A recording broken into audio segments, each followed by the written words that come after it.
no jurisdiction on this property. There's no court to tell that you have jurisdiction on this property. We have arrested this that is illegal. We're going to have to see that this Why did they? Hey, Sydney, you're under arrest. My father and Sid were arrested off the landing here. So the following day, to let them know that we weren't going to quit fishing, Allison and I, my younger sister, set a net up there at the Trestle, about a mile and a half from here, upriver.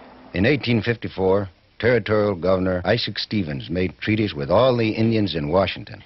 The Indians gave up all claims to the land in the territory except for special areas reserved to them. In return, they were to receive payments and were promised that they and their descendants would always have the right to fish in their usual and accustomed grounds. Valerie Bridges grew up learning how to fish here on the Nisqually, where her grandfather fished. Valerie, you heard when your grandfather told of a white man who came with promises of gold, saying, sell us the land that lies under the sun. You'll live free as long as the rivers run, as long as the rivers run.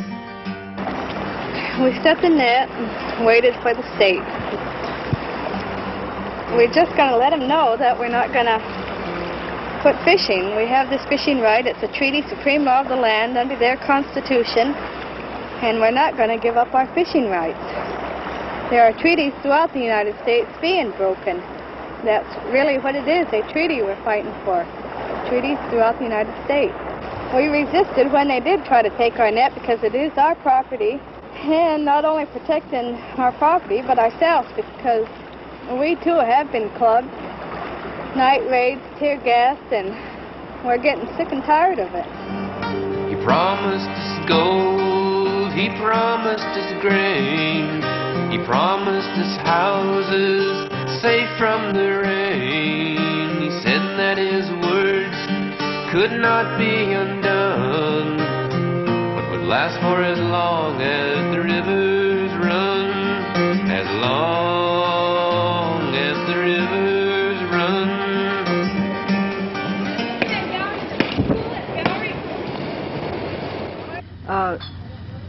A lot of people have asked, you know, how long I've been involved in this, or my family. And I go back to when my little girl was 2.5 years old, my youngest girl, and she'll be 19 next month. When she was 2.5 years old was the very first time that her dad was arrested and did 30 days in jail. This was her first experience in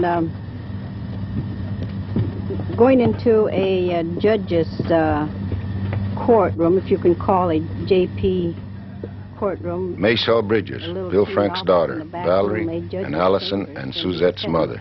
And they did this in the space of 2-3 hours. Like, they took him in, they sentenced him and put him right into jail. So my girls, all 3 of them, have been involved in this fishing struggle practically all their lives. Lefshy said no, he was caught, he was hung. The treaty was made, nothing else could be done. We said, we'll keep our promises if you keep just one. Let us fish for as long as the rivers run, as long as the rivers run. The U.S. Supreme Court confirms that the treaty is still valid, but they say the state also has the right to impose conservation regulations. The Washington Fisheries and Game Department say that to conserve the fish, the mouth of the rivers must remain closed to net fishing. But the river mouths always were the fishing grounds of the Indians. And once again, Al Bridges has to hawk a motor to bail a daughter out of jail. Valerie, you knew all this history well, but you saw your father being taken to jail, and you vowed you would fight for your people till we'd won what was ours for as long as the rivers run, as long as the rivers run. Well, I think